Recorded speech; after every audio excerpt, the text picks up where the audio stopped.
Did royal crowns truly protect hearts from ruin? What happens when duty, desire, and destiny clash within the gilded cages of medieval palaces, spanning roughly from the 11th to the 15th centuries? Get ready to explore the devastating romances that ended in heartbreak, betrayal, and sometimes even death. Number 5. Catherine of Aragon, the Unyielding Queen. The Unmade Marriage.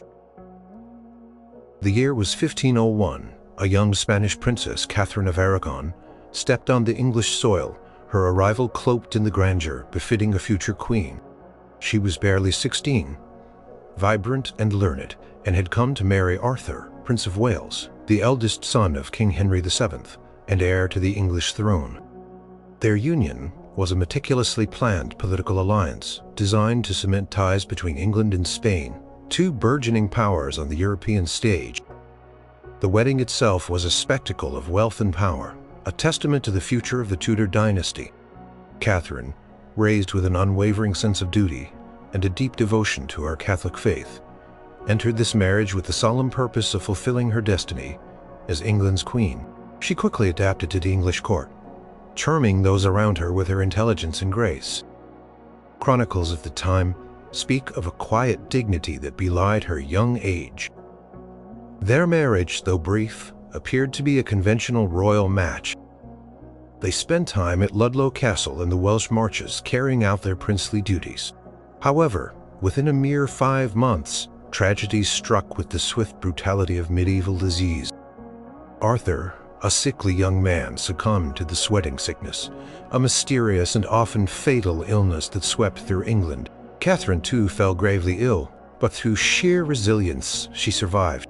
She was a widow at 16, her entire future, it seemed, irrevocably shattered. Her dowry, half paid, became a point of contention. The Spanish ambassador pressed for its return, or for a new arrangement that would secure Catherine's position. It was then that an audacious idea took root. Catherine would marry Arthur's younger brother Henry, Duke of York, now the heir apparent. This was an unprecedented move forbidden by biblical law that prohibited a man from marrying his brother's wife. However, papal dispensation could overcome such an obstacle, and so it was sought. Catherine swore that her marriage to Arthur had never been consummated, a crucial detail that would allow the dispensation to be granted. Whether this was truly the case or a strategic declaration made under immense pressure, it allowed the path to their eventual marriage to be cleared. Years passed, long and uncertain for Catherine. She remained in England, a pawn in dynastic negotiations, her future hanging in the balance. Her father, King Ferdinand of Aragon, often delayed the final payment of her dowry, causing King Henry VII to hesitate on the new marriage. Catherine lived a life of quiet deprivation, relying on her strong faith and enduring spirit. Finally, in 1509, Henry VII died, and his asthmatic, athletic, and intelligent son ascended the throne as King Henry VIII. Within weeks, the long-awaited marriage took place. Henry, almost 18, and Catherine, 23, were crowned together in a lavish ceremony at Westminster Abbey. For a time, their union was a vision of royal harmony. Henry, in his early reign, was deeply enamored with Catherine. He respected her intellect, her piety, and her steadfast nature. She was his confidant, his political advisor, even acting as regent when he went on military campaigns in France. She bore him several children, but to their profound sorrow, only one survived infancy. A daughter, Mary, born in 1516. Each miscarriage, each stillbirth, each infant death was a devastating blow to the royal couple, but especially to Catherine, who yearned to give Henry the son he so desperately desired to secure the Tudor succession. The Tudor dynasty was young, and a male heir was seen as crucial for its stability. As the years passed and Catherine entered her 40s, the hope of a living son dwindled. Henry, increasingly anxious about the succession and haunted by the biblical passage in Leviticus that condemned a man who married his brother's wife to childlessness, began to question the legitimacy of his marriage. He began to believe that their union was cursed by God, an idea that likely intensified as his attention drifted towards other women at court. It was in this period that Anne Boleyn, a lady-in-waiting to Catherine, captured Henry's gaze and his heart. Anne, intelligent, sharp-witted, and with a captivating charisma, refused to become Henry's mistress. Holding out for marriage and the crown, her defiance only fueled Henry's obsession. What followed was a legal and theological battle known as the King's Great Matter, a monumental crisis that would reshape England's religious and political landscape. Henry sought an annulment of his marriage to Catherine, arguing that the papal dispensation that allowed them to marry was invalid because their marriage was against God's law. Catherine, however, steadfastly refused to accept the annulment. She asserted the validity of her marriage, maintaining her and Arthur's union had never been consummated, and that her marriage to Henry was therefore legitimate in the eyes of God and man. Her resolve was formidable, born of her deep faith and a fierce conviction in her rights as queen and wife. The scene at the Legatine court at Blackfriars in 1529 remains one of the most poignant moments in this tragic saga. Catherine, frail but resolute, knelt before Henry, appealing directly to him. She spoke of their 20 years of marriage, her unwavering devotion, and her conscience. She declared her refusal to submit her case to the court, believing it biased against her, and instead appealed directly to the Pope in Rome. Her words echoed with dignity and an unshakable belief in her cause. Henry, visibly moved for a moment, nevertheless pressed on with his desire for an annulment. Catherine's unwavering refusal infuriated Henry, who saw it as an act of defiance against his royal will. He eventually separated her from court, sending her away to various isolated residences. She was stripped of her title as queen and referred to only as the Dowager Princess of Wales. She was forbidden from seeing her beloved daughter marry, a cruel blow that caused both women immense suffering.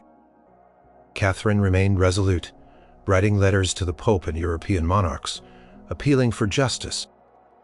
She continued to believe herself Henry's rightful wife and England's true queen until her very last breath. Her final years were spent in quiet defiance, never abandoning her claim. She endured hardship, loneliness, and ill health, but her spirit remained unbroken. In January 1536, at Kimbolton Castle, Catherine of Aragon passed away. In her last letter to Henry, she forgave him, expressed her concern for his soul, and reiterated her devotion. It was a testament to her enduring love and unwavering faith, even in the face of such profound betrayal and loss.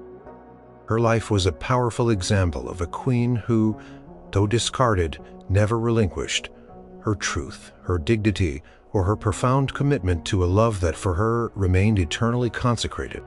Tragedy of Catherine's life was not merely the loss of a husband's affection, but the systematic dismantling of her identity and her world, all while she held fast to a sacred vow that was no longer recognized by the man who made it. Number 4. Isabella of France. The she-wolf's rage and ruin.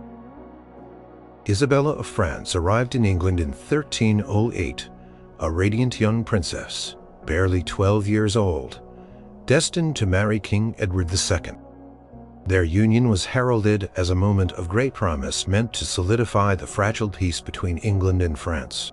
She was described as exceptionally beautiful, with a graceful demeanor and an intelligence that belied her years. Upon their wedding, the English court was captivated by her charm.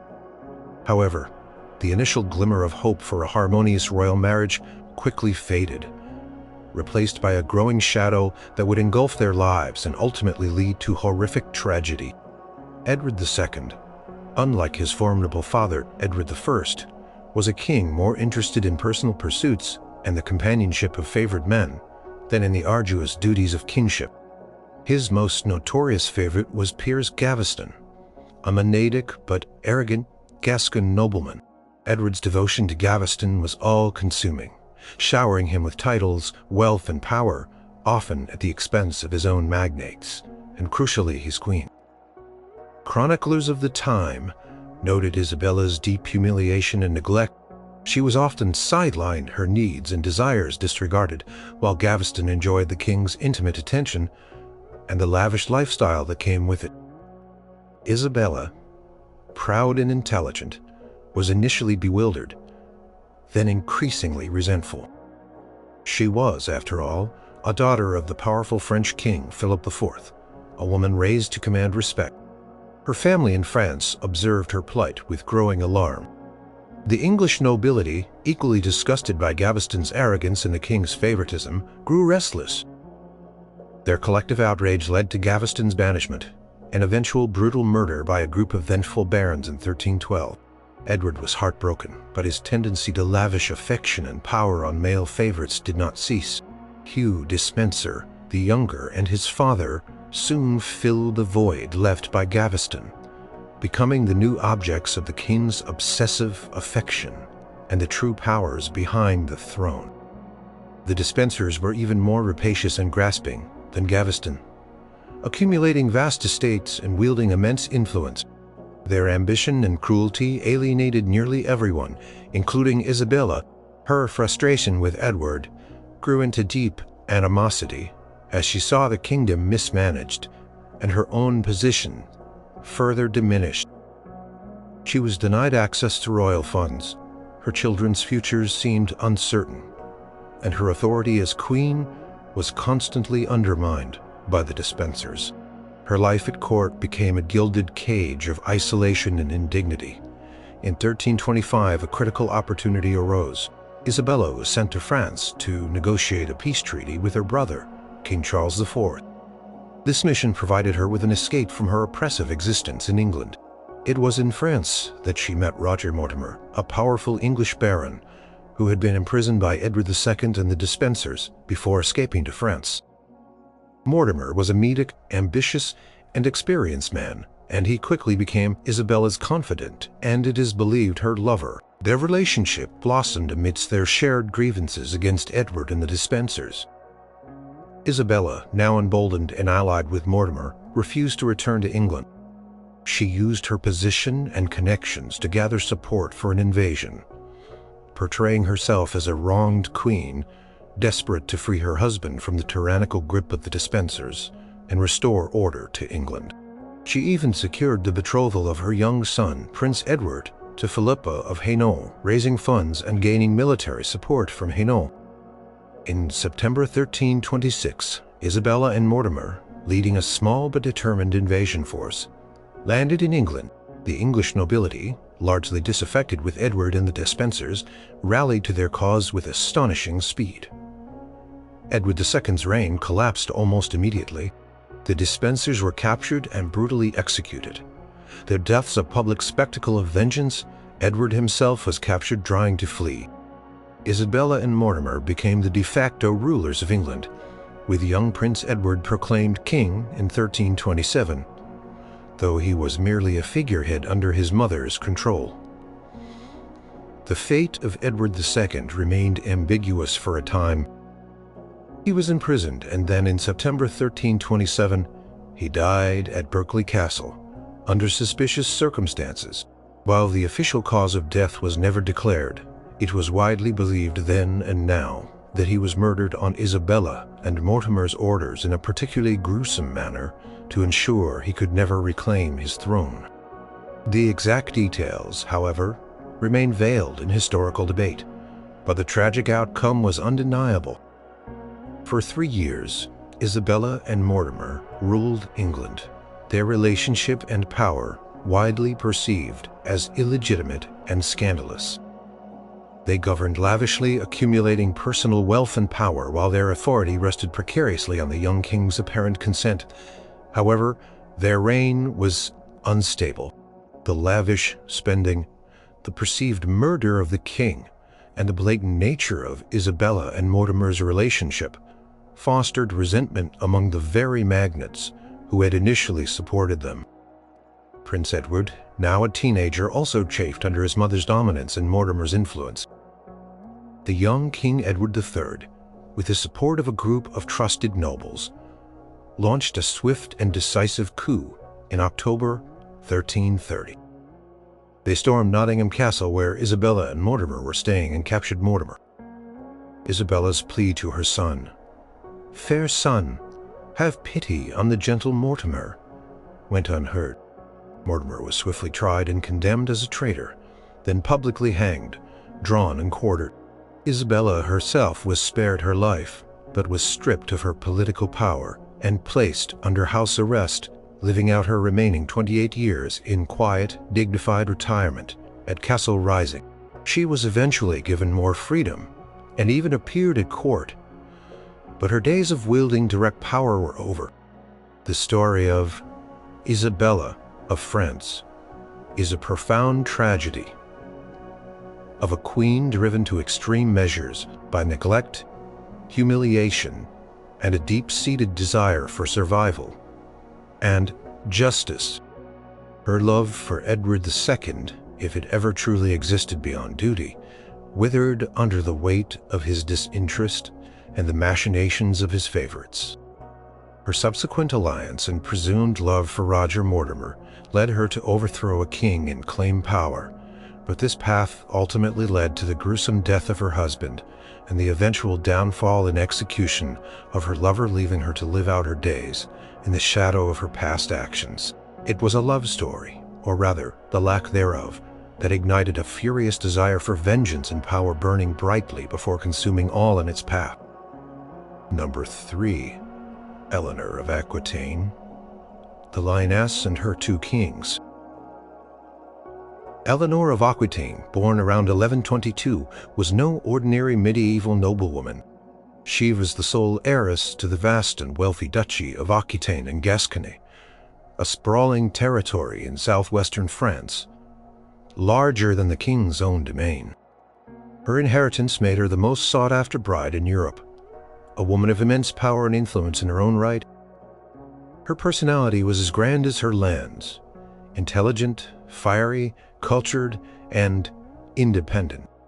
She was raised in a court that celebrated poetry, music, and the nascent ideals of chivalry, a stark contrast to the more austere courts of her future husbands. Her first marriage, arranged for political expediency, was to Louis VII, King of France, in 1137. He was a devout, somewhat ascetic man, intensely pious and reserved. Eleanor, with her vivacious spirit and love for pageantry, found the French court comparatively dull. Despite their contrasting personalities, they were crowned together, and for a time, their union produced two daughters, Marie and Alix. However, their temperaments clashed profoundly.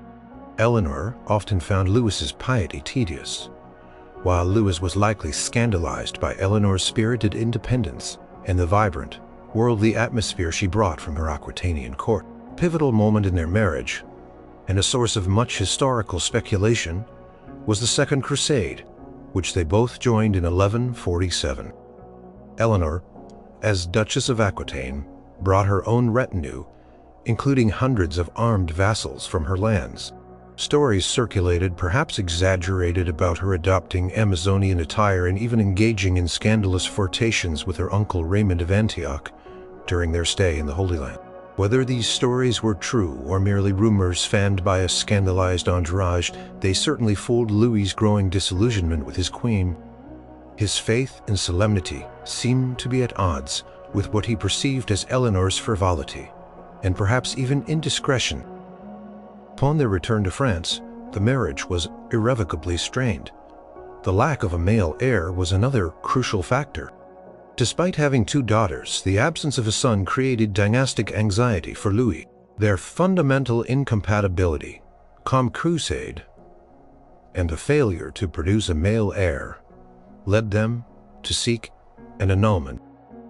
In March 1152, after 15 years of marriage, their union was dissolved on the grounds of consanguinity, a common legal loophole for royal divorces.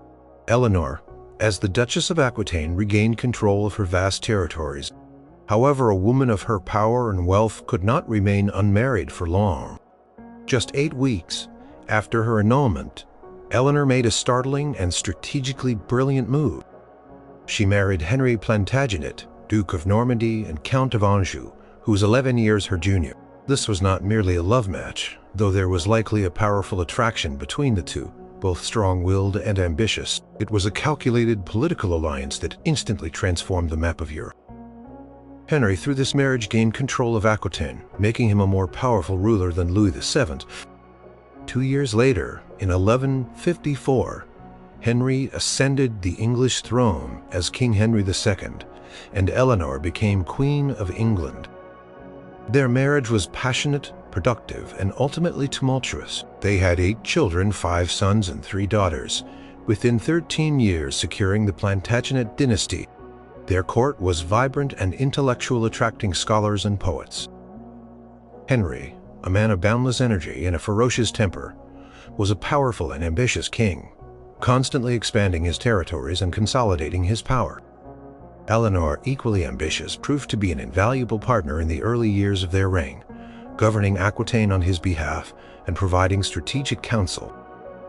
However, the very strength of their personalities and Henry's relentless pursuit of power eventually led to conflict. Henry's numerous affairs, particularly his long-standing relationship with Rosamund Clifford, became a source of deep resentment for Eleanor. More significantly, as their sons grew into young men, Eleanor increasingly sided with them against their father, encouraging their desires for independent rule and their resistance to Henry's iron grip.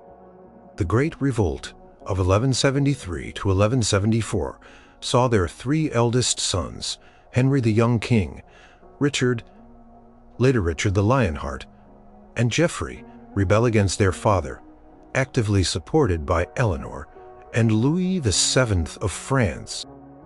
The rebellion failed, and Henry II, furious at Eleanor's betrayal, took decisive action. He had her captured while she was attempting to flee to France and imprisoned her.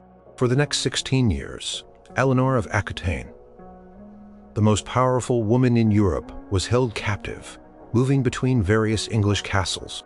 She was allowed very limited contact with her children and was largely removed from political life. Her sons, though they continued to scheme and fight against their father, could not secure her release. It was only upon Henry II's death in 1189 that Eleanor, then in her late 60s, was finally released by her favorite son, Richard I, who had become King of England. Despite her long imprisonment, Eleanor's spirit remained unbroken. She emerged from her confinement with undiminished vigor and intelligence, playing a crucial role in the governance of England, while Richard was away on the Third Crusade and later during his captivity. She effectively acted as regent, negotiating with European powers, raising Richard's ransom, and maintaining stability within the realm. Eleanor of Aquitaine's life is a testament to the complex interplay of love, power, and personal agency in the medieval world. Her first marriage, a union of duty, founded on a clash of temperaments and religious piety. Her second marriage, perhaps more of a calculated political alliance that nonetheless began with passion, devolved into a bitter power struggle and a 16-year imprisonment. The tragedy of her life is not merely that her marriages failed or that she was confined, but that a woman of such extraordinary intellect, power, and spirit was repeatedly constrained by the expectations and patriarchal structures of her time, leading to profound personal sacrifice and separation from her children. She survived, she adapted, and she reclaimed her influence. But her story is nevertheless etched with the heartbreak of love twisted by political ambition. Number 2. Anne Boleyn, the Crown and the Axe. Anne Boleyn's rise to power was as meteoric as her fall was devastating. She arrived at the court of King Henry VIII in the mid-1520s, a woman of striking intelligence, sharp wit, and a captivating charm that defied conventional notions of beauty. She was educated in France, sophisticated and fluent in French, with a talent for music and dancing. Unlike many ladies of the court, Anne possessed a unique blend of elegance and an independent spirit that intrigued the king. Henry VIII, then a robust and modic monarch, had been married to Catherine of Aragon for nearly 2 decades, but his desire for a male heir was becoming an all-consuming obsession. Henry first noticed Anne when she was a lady-in-waiting to Queen Catherine. What began as a flirtation soon escalated into a profound infatuation, unlike anything Henry had experienced. Anne, astute and ambitious, understood the king's affections, but refused to become his mistress, a position many women at court might have readily accepted. She held out for marriage, for the crown itself, a bold and unprecedented stance that only intensified Henry's desire. Her refusal, combined with Henry's growing conviction that his marriage to Catherine was cursed by God, set in motion the seismic events known as the King's Great Matter. For 6 long years, from around 1526 to 1532, Henry pursued his goal of annulling his marriage to Catherine and marrying Anne. This period was one of immense tension and upheaval, both personally for the key players and nationally for England. Anne, though she held the king's heart, became a figure of intense public scrutiny and for many deep resentment. She was blamed for the upheaval, for the king's abandonment of his long-standing queen, and for the escalating conflict with the Pope in Rome. Yet Henry's devotion to her seemed unshakable. He lavished her with gifts, wrote her passionate love letters, and elevated her family to positions of power and influence. He even broke with the Roman Catholic Church, establishing the Church of England with himself as its head, all to clear the path for his marriage to Anne. In January 1533, Anne Boleyn and Henry VIII secretly married. A few months later, the marriage was publicly declared valid, and Catherine's annulment was finalized.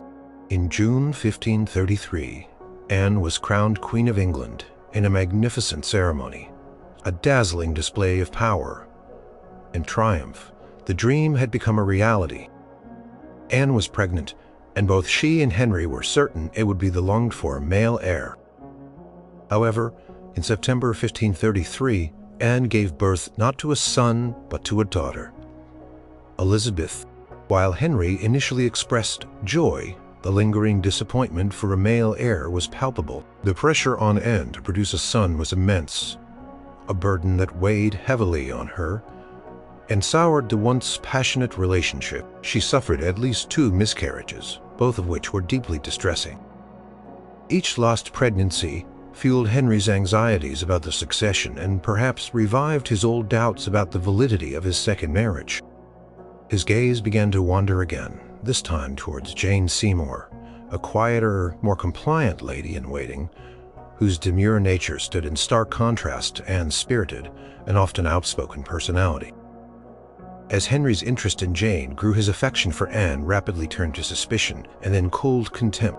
Anne's political enemies, who had been silenced during her period of favor, now found fertile ground to spread rumors and accusations. Henry, ever paranoid about the succession and increasingly tyrannical, began to believe the worst. Suddenly, the queen he had defied Rome to marry was seen as a hindrance, a woman who could not give him a son. And perhaps even worse, a woman who might be plotting against him. The charges against Anne were shocking and to many utterly unbelievable. Treason, adultery with multiple men, including her own brother, George Boleyn, and even incest and witchcraft. It was a fabricated web of lies, spun by her enemies and amplified by the king's own desperate desire to be rid of her and marry Jane Seymour. In May 1536, Anne Boleyn was arrested and taken to the Tower of London, entering through the very gate she had passed through triumphantly for her coronation. Just 3 years earlier, her trial was a farce, a politically motivated show. Despite her spirited defense, her fate was sealed. On May 19, 1536, Anne Boleyn walked to the scaffold on Tower Green. She was dressed in a dark gray damask gown and a white ermine mantle, her demeanor composed and dignified.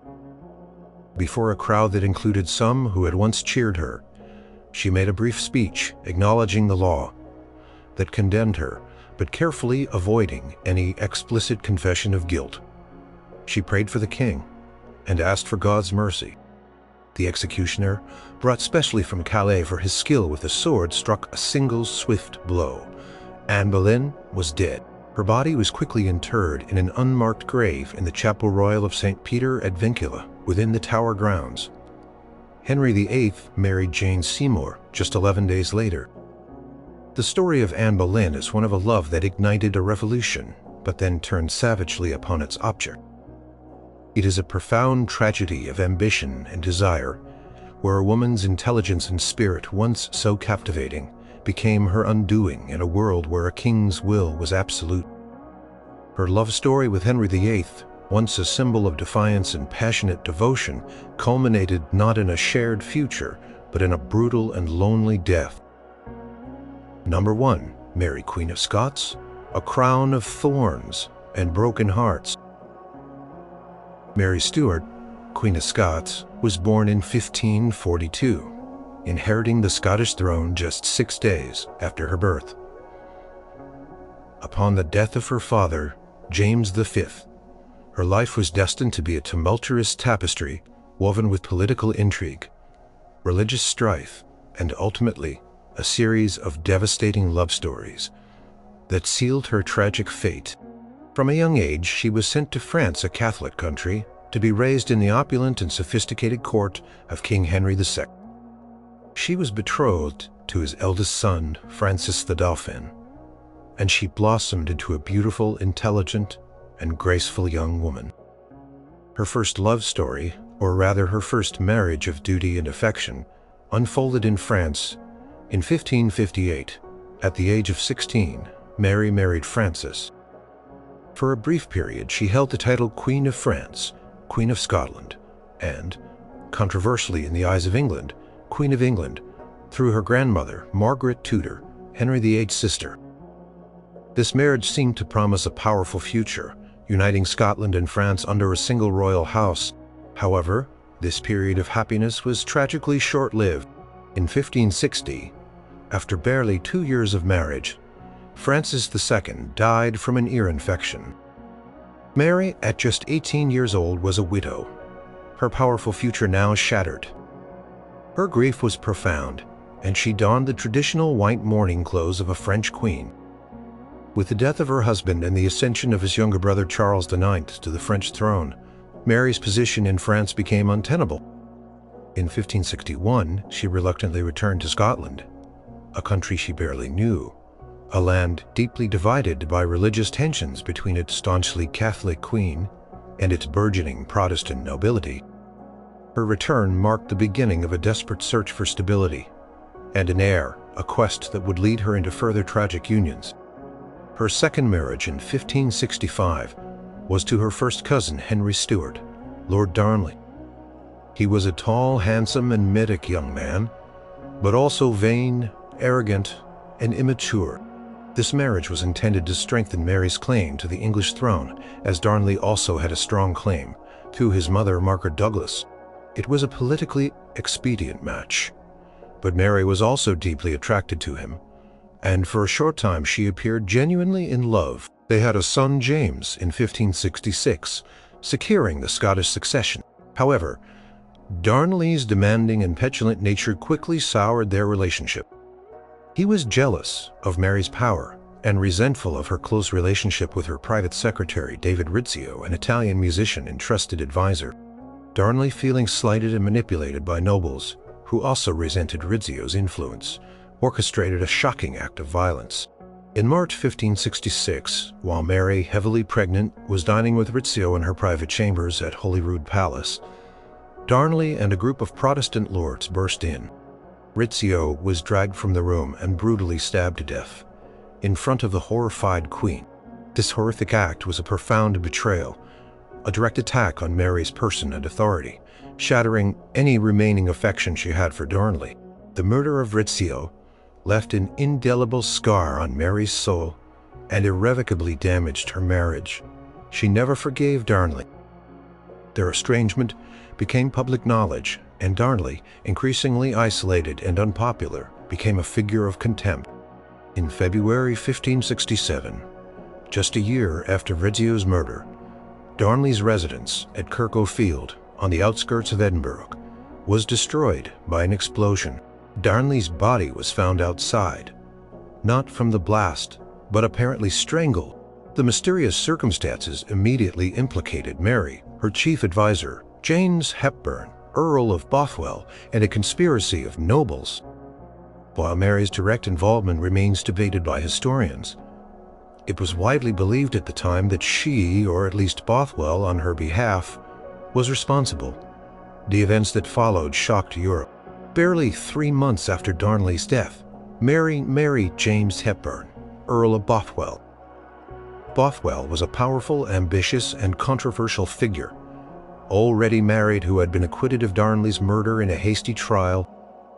Many suspected Bothwell had abducted and coerced Mary into marriage, while others believed Mary was passionately in love with him and complicit in Darnley's murder. Whatever the truth, this marriage proved to be Mary's ultimate undoing. It was a public relations disaster, destroying her reputation and alienating her most powerful. The marriage was widely condemned as scandalous and illegitimate, a direct affront to the moral and political order. The Scottish nobility, outraged by the swift and scandalous marriage, rose in rebellion. Mary and Bothwell were confronted by a confederacy of lords at Carbery Hill. In June 1567, Bothwell fled, never to see Mary again. Mary herself was captured and imprisoned at Lochleven Castle, a remote island fortress. Under duress, and with threats to her life and her son's safety, she was forced to abdicate the Scottish throne in favor of her infant son, James VI. Mary, stripped of her crown and separated from her child, was now a prisoner. In 1568, after nearly a year of confinement, Mary made a daring escape from Lochleven. She quickly gathered an army of loyalists hoping to reclaim her throne. However, her forces were decisively defeated at the Battle of Langside. With no other recourse, Mary fled south, seeking refuge and aid from her cousin, Queen Elizabeth I of England. This decision, born of desperation, proved to be the final fatal mistake in her tragic life. Elizabeth I, wary of Mary's claim to the English throne, and the threat she posed as a Catholic claimant, kept her imprisoned for the next 19 years. Mary was moved between various English castles, always under close guard, never truly free. She became the focal point of Catholic plots against Elizabeth, often, it is believed, without her direct knowledge or consent. But her very existence was a constant danger to Elizabeth's reign. Finally, in 1586, Mary was implicated in the Bavington Plot, a conspiracy to assassinate Elizabeth. Whether she actively sanctioned the plot or was merely a pawn in a larger scheme, the evidence, perhaps fabricated, was used against her. She was tried for treason, found guilty, and condemned to death. In February 1587, at Fotheringhay Castle, Mary, Queen of Scots, dressed regally in a black gown that revealed a crimson underskirt, the color of Catholic martyrdom, walked to the execution block.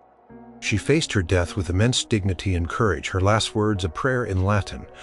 The executioner botched the first 2 blows, adding a gruesome horror to her final moments before the axe finally severed her head. Mary, Queen of Scots, was a woman whose life was a series of attempts to find love, stability, and an heir, each intertwined with the treacherous politics of her era. Her first love was lost to an early death. Her second became a source of betrayal and violence, leading to murder. Her third, controversial and ill-fated, sealed her downfall. Each relationship, each fleeting moment of hope for personal happiness brought her closer to the inevitable lonely end on a scaffold, a crown of thorns replacing her royal diadem. Her story is a poignant testament to how love, power, and faith could tragically converge, leading a queen from a throne to a prison cell and ultimately to her death.